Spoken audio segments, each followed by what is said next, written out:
We need to look at the math of 2026. For the average earner, the cost of a standard life, housing, transport, and basic groceries, now consumes such a high percentage of income that traditional saving feels mathematically impossible. This is driven by persistent inflation and a housing market that has decoupled from local wages, turning basic shelter into a primary drain on your capital. But the economy is only half of the equation. There is a second deficit at play, a behavioral pattern that sabotages our ability to respond to these external pressures. Most of us are operating in a behavioral vacuum. Constant digital stimulation has fractured the average attention span, leaving the brain in a state of perpetual distraction. This fractured attention is then targeted by the pressure to look wealthy. It pushes us towards status-driven spending, which quietly removes the small amount of capital we manage to save. The everyday symptoms are everywhere around us. Chronic procrastination, a lack of physical energy to pursue side projects, and a constant low-level anxiety about the future. If you don't address both the external math and the internal biology of your attention, you will remain trapped in financial paralysis, regardless of what the stock market or the Fed does next. Wealth building requires a level of consistency that a distracted brain cannot maintain.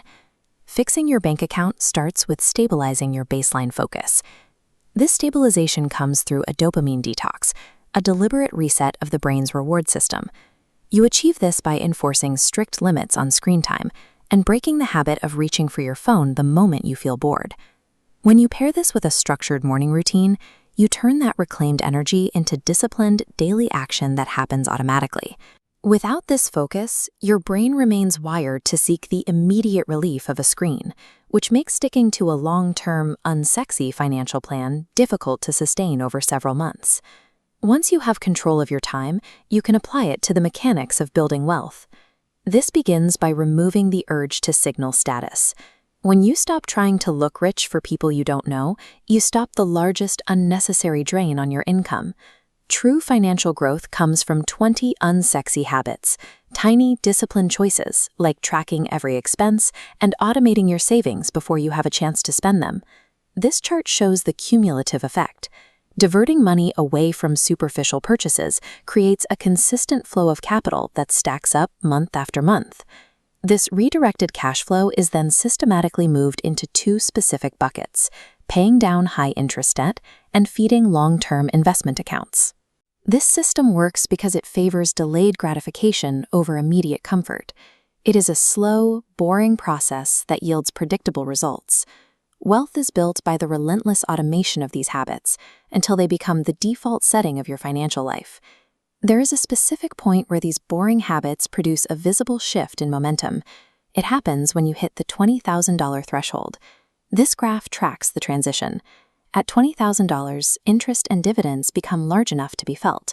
The yield starts to cover tangible costs, like a utility bill or phone plan. Your money is finally performing tasks your labor used to handle. This creates a psychological shift. The feeling of total financial vulnerability begins to fade because you have proven that your system generates actual physical results. This safety net provides a psychological buffer, allowing you to take calculated risks on higher income skills or side hustles without the immediate threat of being unable to pay your bills. The $20,000 mark represents the pivot point where your capital begins to work as hard as you do. The 2026 economy will not provide an easy path to security. You have a choice between the cycle of distraction and debt or a disciplined sprint to that first $20,000. Escaping the trap requires commitment to unsexy habits and a protected focus until you reach that tipping point.